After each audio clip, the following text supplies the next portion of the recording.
matemática. Muito bem, pessoal. Longe ao norte existe uma terra chamada infinito. Nessa terra há uma rocha com 100 km de largura, com 100 km de profundidade e com 100 km de altura. A cada milênio, um pássaro vem para afiar seu bico nessa rocha. Quando essa rocha estiver assim, totalmente desgastada, apenas um dia na eternidade terá a ser passado. Muito bem. Obrigado. Falaremos sobre o infinito dos irracionais. Então, os irracionais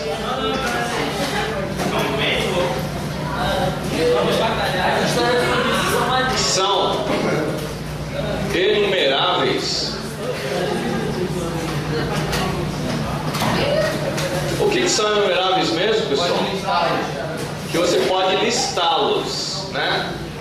Por exemplo, os naturais são enumeráveis, os pares são enumeráveis, que mais são enumeráveis? Os inteiros são enumeráveis e os racionais, né? Lembra que da última aula a gente conseguiu fazer uma lista de todos os irracionais. Então, suponha que a gente consiga fazer uma lista, né? Ó, suponha que exista uma lista com todos os irracionais. Considere apenas o intervalo 0, 1. Então, digamos que eu consigo uma lista de todos os irracionais. Lembra que o irracional, ele é um número que tem infinitas casas decimais e não é periódico, tá certo? Como ele está no intervalo 0, 1, vou listar, por exemplo, aqui, ó, 0,02745, pontinho, pontinho, pontinho, tá? O segundo final da aula.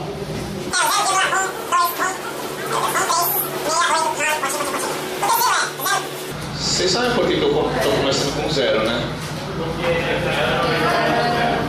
Porque está no intervalo entre 0 e 1.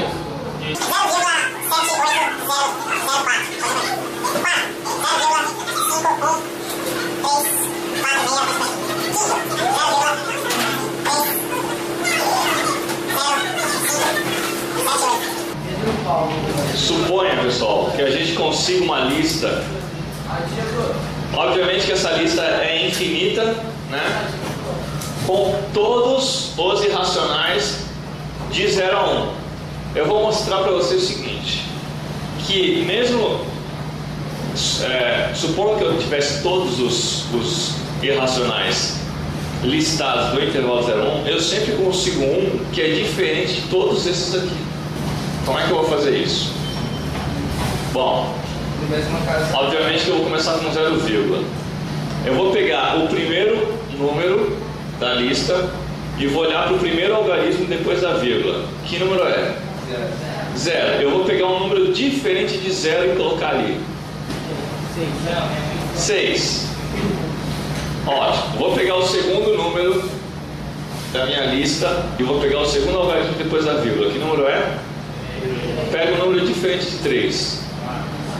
4. Pega o terceiro, pega a terceira casa depois da vírgula, é o 0. Pega um número diferente de 0. 9. Pega o quarto número depois da vírgula, diferente de 4. 7. Quinto número depois da vírgula, 8. Pega um número diferente de 8. 6. E assim eu vou fazendo para todos os números da lista. Então vocês concordam que esse número aqui com certeza não está nessa lista? Porque ele difere de todos os números, pelo menos em um algarismo. Olha só, de novo. A pergunta é, os irracionais são enumeráveis? Não sei. Suponha que sejam. Tá? Suponha que sejam enumeráveis. Não tem uma ordem de maior e menor aqui, tá? É uma ordem qualquer, tá bom? Então olha só, a ideia é a seguinte: eu vou supor que existe tal lista, tá? Mas quando eu suponho que existe tal lista, eu arrumo um número que está fora dessa lista. Isso implica que essa tal lista não existe. Deu para entender? Acho que tem que ver número. Não. Então, Por que não precisa? vamos lá, de novo, ó. Suponha que exista uma lista de irracionais no intervalo 0,1 que cubra todos os irracionais, tudo bem? Suponha isso, que exista tal lista. Mas eu sempre consigo um número que está fora dessa lista. Então essa lista não pode existir.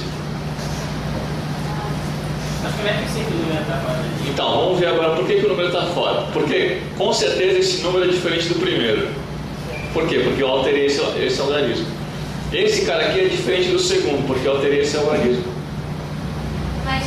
Esse aqui é diferente do terceiro, porque eu alterei esse algarismo. Como eu alterei todos os algarismos aqui, esse cara aqui não pode estar nessa lista. Porque ele difere pelo menos um algarismo de todos os números aqui. Eu só fiz até o quinto, só para vocês verem a lógica. A lógica é você pegar essa diagonal de números aqui, ó, e sempre modificando um algarismo, tá? Não, espera um pouquinho. Isso é só para mostrar que os irracionais não são enumeráveis. Eles não podem receber um número para cada um e a gente fazer igual a gente fez com números pares. Então, se esse conjunto ele é não enumerável, obviamente esse é um infinito maior do que os naturais. Esse é um infinito maior dos naturais. Finalmente chegamos no infinito maior do que o infinito dos naturais. Então o que a gente acaba de descobrir é que a cardinalidade dos irracionais é maior que a cardinalidade dos naturais. Lembra que até então, até alguns segundos atrás, nós conhecíamos o infinito dos naturais, que é igual ao dos pares, que é igual ao dos ímpares, que é igual aos inteiros, que é igual aos racionais, né? Todos eles tinham a mesma cardinalidade. Agora nós estamos vendo um conjunto que é maior do que o infinito dos naturais. O infinito dos naturais, ele tem um nome, né? Ele é chamado de Aleph zero. Aleph é a primeira letra hebraica. Esse aqui é o infinito, é a cardinalidade do infinito dos naturais. E Aleph 1 é exatamente o infinito dos irracionais. Até hoje nenhum matemático provou se existe um infinito intermediário entre o infinito dos naturais e dos irracionais. Até hoje ninguém provou se existe ou se não existe um infinito intermediário. Se alguém descobrir, vocês falam comigo. Beleza? E como que eles fazem para descobrir se tem ou não? Não sei. Quem fez todas essas descobertas foi um cara chamado George Cantor. Aleph é a primeira letra hebraica. O Cantor, ele descobriu que existem infinitos Alephs. Ou seja, existe o Aleph 0, existe o Aleph 1, existe o Aleph 2, o Aleph 3, o Aleph 4. E existem infinitos tipos de infinito. A coisa sinistra. Fala. Então, são os números. Eu não sei, cara. Tem que estudar mais. Ele vai ter que estar vendo esse vídeo. Mas se você quiser saber, você faz uma faculdade de matemática. Você vai estudar. Na verdade eu sei, só que eu não quero falar pra vocês porque vai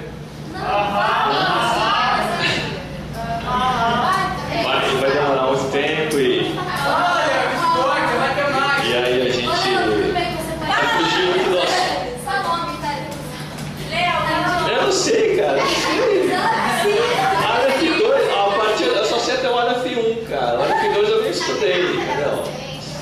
Eu sei que tem a ver tem alguma coisa a ver com curvas. Curvas que saem desse ponto. Eu acho que é um negócio assim, ó. Aqui tem uma reta real, aqui tem outra reta real.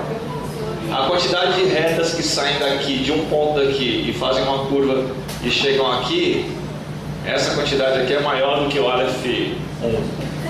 Eu acho que é um negócio deles. Existem infinitas curvas que saem desse ponto até esse, por exemplo. Entendeu? Não tem nada pra fazer. Então, eu acho que esse Aleph aqui é maior do que o Aleph 1. Criamos um novo conjunto numérico, ó. O conjunto numérico dos números reais.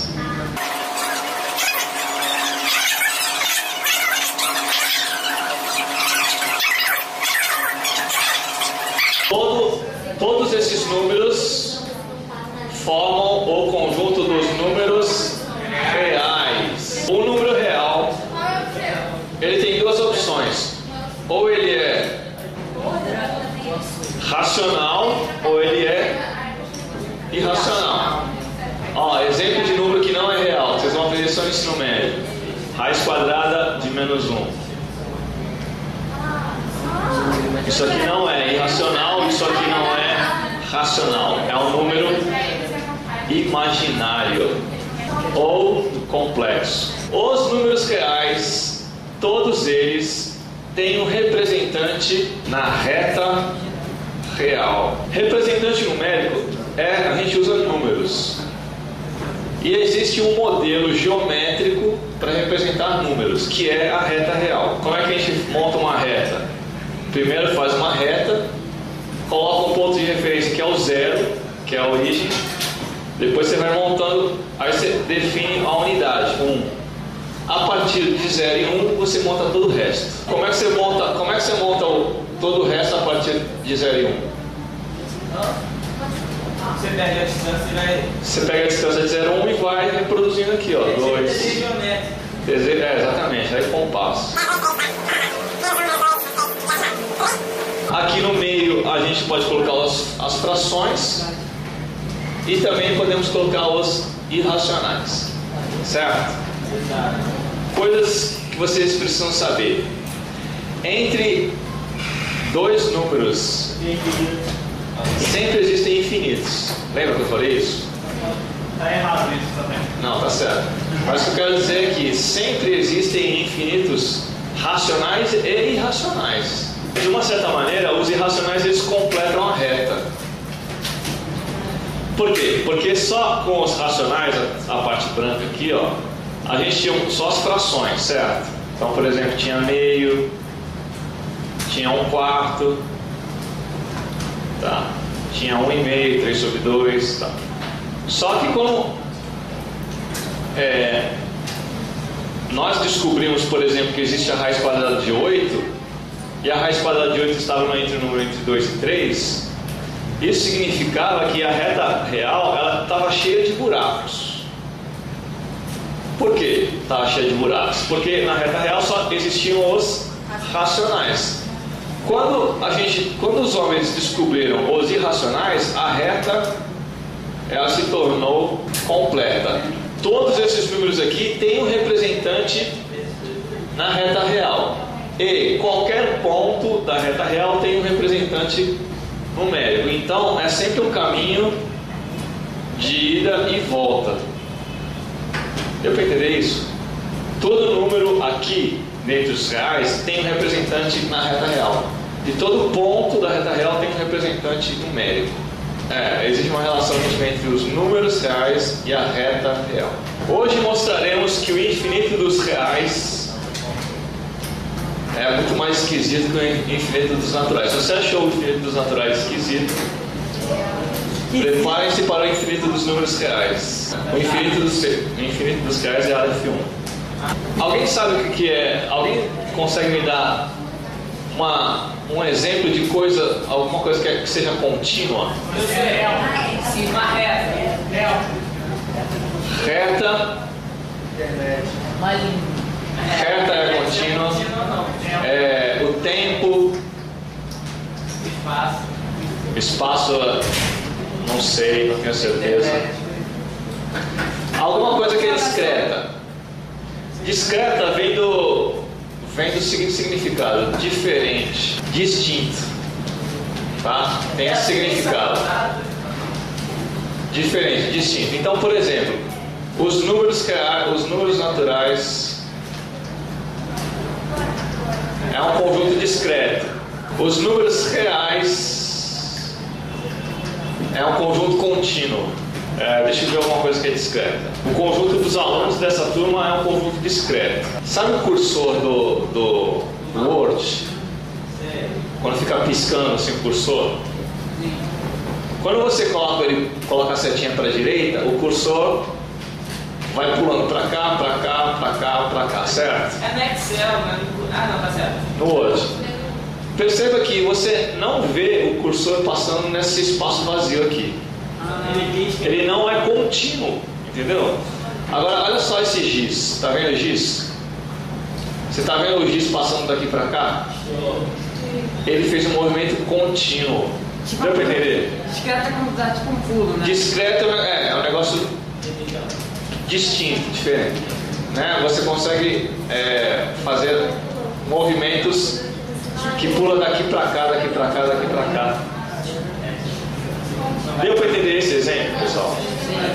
O exemplo do cursor é um exemplo bom para coisas discretas. E se você pegar um giz e passar ele do giz daqui para cá, você está vendo um movimento contínuo. Tá legal? Vamos ver outro exemplo. Quando você observa no computador uma reta, você sabia que a reta ela é feita por pixels? Sim. Então, esses pixels, vocês concordam que são unidades? De medida. São unidades que o seu computador usa para poder fazer desenhos, para poder criar imagens, certo? Cada pixel desse aqui, quer dizer, se você olhar ao longe, você tem a impressão que isso aqui é uma reta, né? Tem a impressão que isso aqui é uma reta? É a impressão que o computador te dá. Mas se você bota um zoom muito grande no computador, você vai ver que essa reta é formada por pixels. Cada pixel desse aqui, quer dizer, esse conjunto aqui é um conjunto discreto também. Tá? A reta que eu estou falando aqui, ela só existe na imaginação do homem, do ser humano, tá? Como algo contínuo. O tempo é algo contínuo, porque imagina se o tempo fosse algo discreto. Você ia ver esse movimento da minha mão desse jeito, ó. Tá. Percebe? Quando você tem um filme, como é que o filme ele é gravado? Full frame, certo? Então, existe um intervalo de tempo que você não consegue ver um negócio contínuo. Consegue entender isso? Sei lá, 0,01 microsegundo para 0,02 microsegundos. Entre 0,1 e 0,2 você não tem uma imagem contínua. Você tem assim, é a imagem aqui e essa aqui. Essa aqui, essa aqui. Entendeu? Então, o tempo é uma coisa que não tem como ser discreta. A reta é contínua. Os naturais, o que é? 1, 2, 3, 4. É algo discreto. Certo? Então, discreto, contínuo. Vamos lá, hein? Ó, presta atenção que vai ser paulada, hein? Vai ser dureza, vai ser chocante. Eu acabei de inventar também, nunca tinha ouvido. Vocês acham que existe mais pontos no intervalo 0,1 ou mais pontos no intervalo 0,2? Não, 0,2. É óbvio que é no 0,2, né? Não, sei lá, dela. Não, é óbvio, olha, isso aqui tem mais pontos que aqui, obviamente. Não é, né? Não é, pessoal, existe a mesma quantidade de pontos no 0,1 e no 0,2.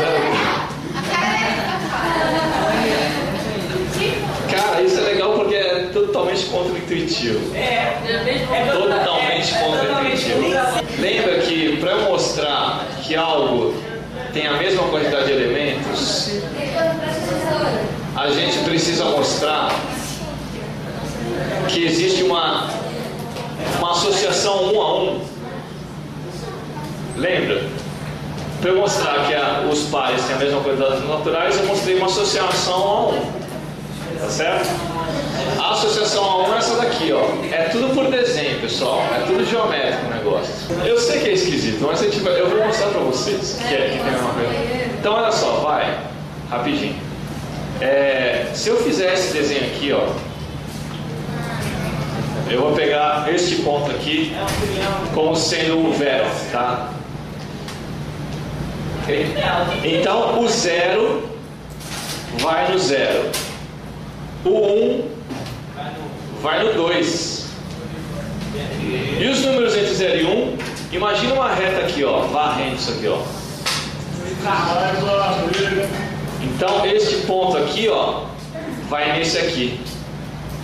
Esse ponto aqui tem esse correspondente. Esse ponto aqui tem esse correspondente. Esse ponto aqui tem esse correspondente. E assim a gente vai fazendo para todos os pontos da reta. Por isso que eu preciso que a reta seja contínua. Não tem como ser discreta. Se a reta fosse discreta, teria um ponto aqui, ó. Ó, esse aqui ia ficar sem correspondente, entendeu? Por isso que eu preciso de uma reta contínua. Deu para entender que eles têm a mesma quantidade de pontos? Cada reta, vocês percebem que eu consigo infinitas retas daqui até aqui? Cada reta aqui pega um ponto aqui e um único ponto aqui. O 1,5 está aqui, né? 1,5, ó, o 1 vai no meio. Vai exatamente no 0,5.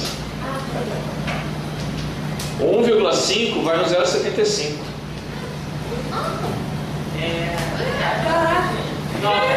Mas também tem. Ó, o meio, deixa eu pegar a outra cor aqui. O meio vai no 1. O meio vai no 1. O 1,5 tem o correspondente 0,75. Entendeu? Também tem um. É um negócio proporcional. Então, se você pensar em todas as retas que saem daqui e varrem aqui, ó, esse segmento 0,1, você tem todos os pontos aqui correspondente a todos os pontos aqui. E aí você mostra que esses dois segmentos têm a mesma cardinalidade. Então, a cardinalidade do intervalo 0,1 é igual à cardinalidade do intervalo 0,2. Porém,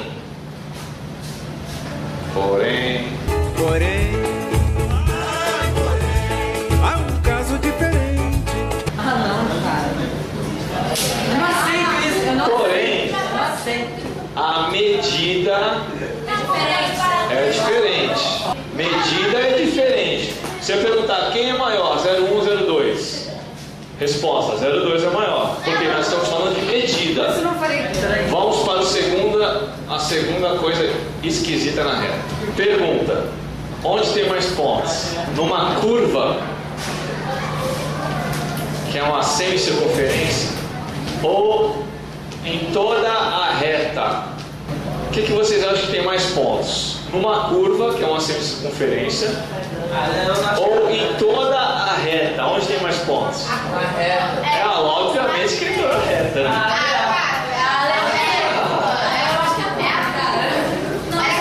De novo, olha a pergunta: onde tem mais pontos? Nessa curva que é uma semicircunferência ou em toda a reta? A reta é igual. Ué, obviamente que é a reta, não é? É isso, pessoal. Obviamente que a reta tem mais pontos. As duas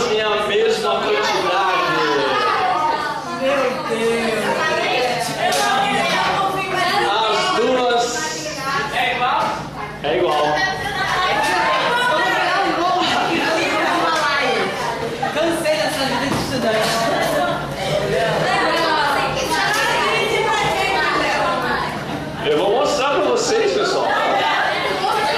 Não é assim, oba-oba. Eu vou mostrar para vocês. Então, digamos que aqui eu vou fazer o seguinte, ó. Se eu fizer essa reta perpendicular aqui, ó. Eu acho que estragou. Tá retinho, pessoal. Tá faltando precisão. Este ponto aqui eu jogo no zero, certo? E aí você imagina todas as retas que partem desse ponto, ponto V, sei lá, tá?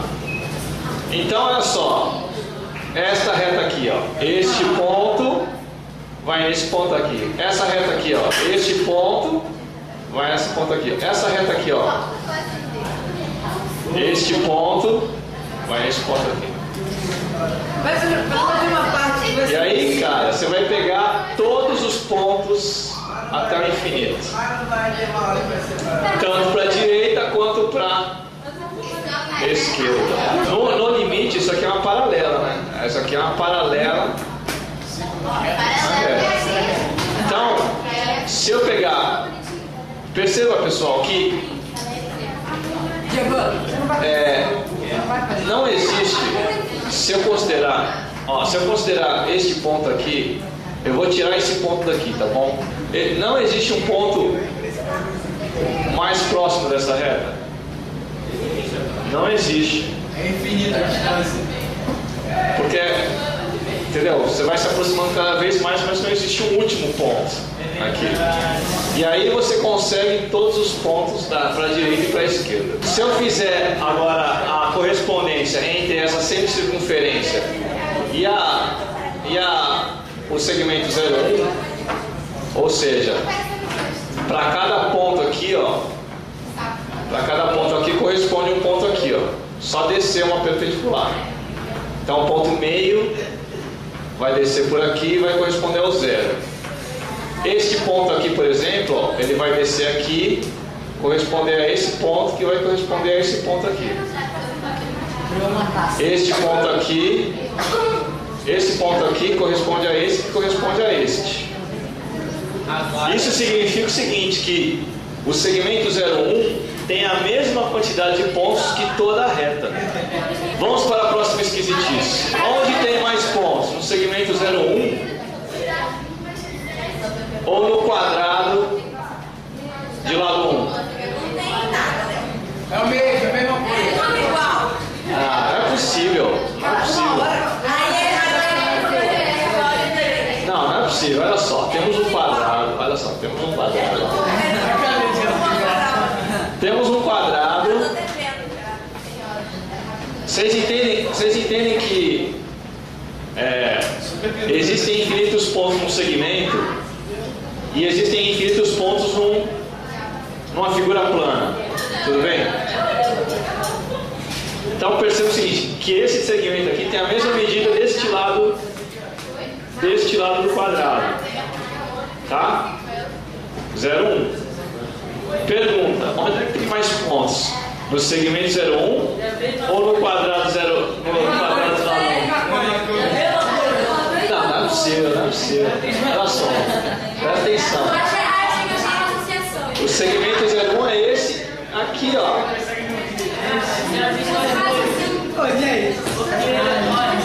Aí a gente fala, tá bom. Quem tem mais pontos? O segmento 0,1 ou o quadrado de lado 1? Os dois têm a mesma quantidade de... É verdade, cara, é verdade. Eu vou mostrar para vocês. Vocês concordam que qualquer ponto do quadrado ele é formado por um par ordenado, certo? Por exemplo, assim, ó, o ponto meio, certo? Este ponto aqui, ele é escrito assim, ó, 0,5, tudo bem?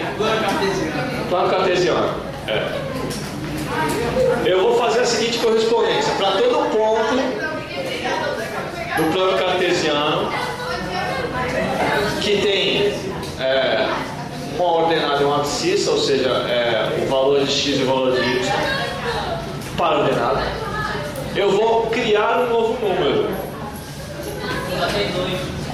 Eu vou criar um novo número, que vai ser da seguinte maneira. Ó. Você vai começar com 0, vírgula, tá? Aí você vai pegar este cara aqui e vai colocar aqui. E vai pegar este cara aqui e vai colocar aqui. Pronto. O que você vai fazer? Para cada ponto do plano cartesiano, eu vou fazer uma associação num ponto real, que está no intervalo 0,1.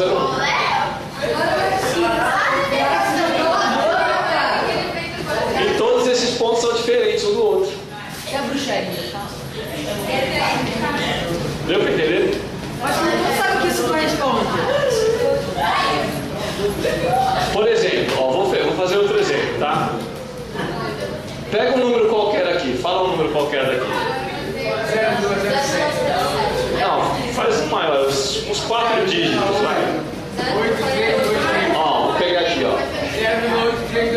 0,8327. Tudo bem?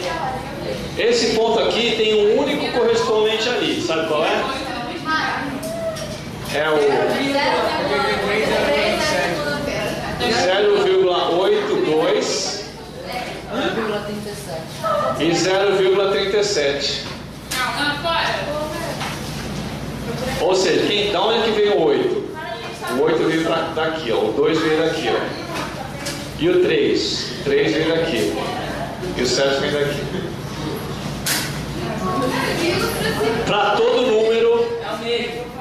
todo número no intervalo 0,1, eu consigo um ponto no quadrado. E esse ponto no quadrado, eu consigo um ponto no intervalo 0,1. E eles são únicos, né? Este ponto aqui, ó, só tem um correspondente com esses dígitos aqui. Concorda? Por que esse canto existiu? Ah, porque esse canto existiu. Aí vem a frase seguinte. Ele anotou a frase. Cantor diz em carta enviada ao matemático alemão Richard Dedekind em 1877: vejo que é assim, mas não acredito. Sou eu nesse momento. Nem o Cantor acreditou nos resultados que ele estava obtendo. Ele não acreditou? Ele não acreditou. É que nem vocês também não acreditaram. Não, eu acredito. Existem mais pontos no segmento 0,1? Agora vai ser um quadrado tridimensional. Exatamente, quem falou? No ar. É isso aí. Simões matou a Pacharada. Deixa isso no vídeo aí, deixa isso no vídeo. Pergunta: tem mais pontos no segmento 0,1 ou no cubo de lado 1? Tem igual. Quantidade de pontos do segmento 0,1 é a mesma quantidade de pontos do cubo de lado 1. Ó, nós dizemos que o 0,1 ele está no conjunto dos números reais, tá? O quadrado ele está no conjunto do R2. O R2 é R vezes R, ou seja, o plano, todo o plano. O cubo está no espaço, a gente fala que é o R3. Cantor mostrou que o segmento 0,1 ele tem a mesma quantidade de pontos do que qualquer espaço de dimensão em. Cara, eu nem sabia que tinha uma dimensão que é a terceira, cara. Então, o hipercubo é um cubo de 4ª dimensão, de 5ª dimensão, etc. Ele mostrou que o 0,1 tem a mesma quantidade de pontos do que qualquer espaço de dimensão Ele não em. tem nada, ele só fala que o 0 e o 1 são infinitos. Olha só que coisa simplista, cara. É uma coisa bizarra. Então, eu só quero que vocês tenham uma noção do trabalho que ele fez, tá? Mas dá pra gente imaginar a 4ª dimensão. Por exemplo, eu desapareceria daqui e reapareceria do lado de fora da sala. Sério? Na 4ª dimensão. dimensão isso acontece. Só para vocês saberem como é que é a ideia aqui. A ideia é a mesma do plano, porque cada ponto no espaço, em vez de ter um par ordenado, tem uma trinca ordenada. Então, por exemplo, esse número poderia ser o 0,5, 0,7 e 0,89. Tudo bem? Como é que você vai associar ao número do 0,1? Vai ficar 0,5, 7, 8, 0, 0, 9. Existe um livro chamado Planolândia, e lá ele descreve um mundo muito esquisito. É um mundo onde os seres são planos. Então, por exemplo, existem triângulos, existem quadriláteros, existem pentágonos, existem hexágonos. E aí, nessa sociedade, os polígonos que tenham mais lados, então, por exemplo, um octógono, ele tinha mais, quanto mais lados, a posição social dele era maior. Tudo bem? Então, o maioral, o que era? O maioral era a circunferência, porque a circunferência é um polígono que tem infinitos lados. Em algum momento, o triângulo ele foi injustiçado e ele foi preso num quadrado. Então perceba o seguinte, que o triângulo no plano ele está preso no quadrado. Aí tem uma esfera aqui que está vendo tudo que está acontecendo. A esfera começou a conversar com o triângulo. Aí o triângulo falou assim: ué, mas quem é você? Eu não estou te vendo. Aí a esfera falou assim: não, você não está me vendo porque eu estou na terceira dimensão. A esfera falou assim: não, eu vou tirar você daí. Vou tirar você daí. Então a esfera pegou o triângulo, puxou ele para a terceira dimensão e colocou o triângulo lá de fora. Mas pela segunda dimensão ele não conseguia sair, porque ele estava encarcerado no quadrado. Pela terceira dimensão ele saiu. Então, se alguém tivesse junto com o triângulo, dentro da cela, ia ver o triângulo desaparecer e ressurgir do lado de fora. Quem tivesse do lado de fora, ia ver do nada aparecer o triângulo, entendeu? Então, a analogia que a gente faz é: eu estou aqui, desapareço e apareço em outro lugar. Então eu fui para a quarta dimensão e voltei para a terceira dimensão para reaparecer em outro lugar. Essa é a analogia que a gente faz. Para encerrar, eu vou ler. A aula de hoje é dedicada a George Cantor. Aê!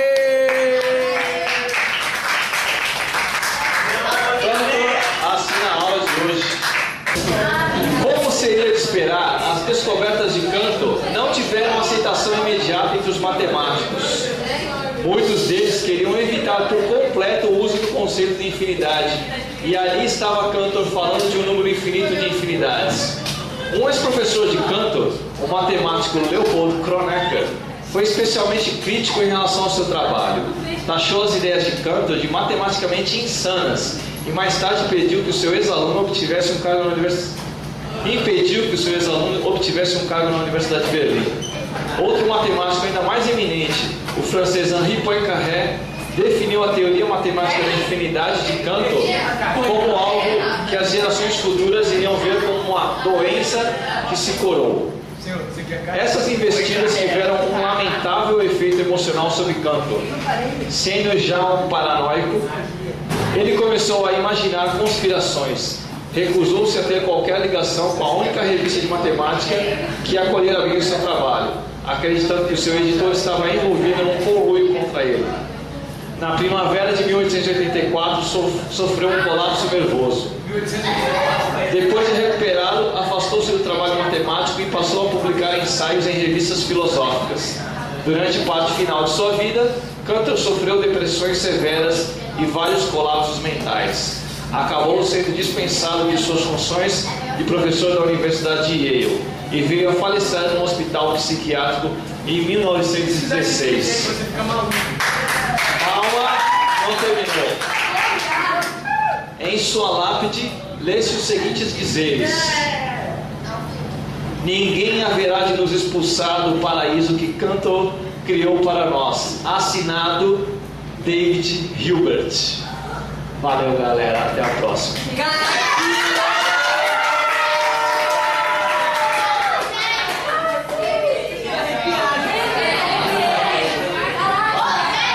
Tchau, tchau. Até a próxima.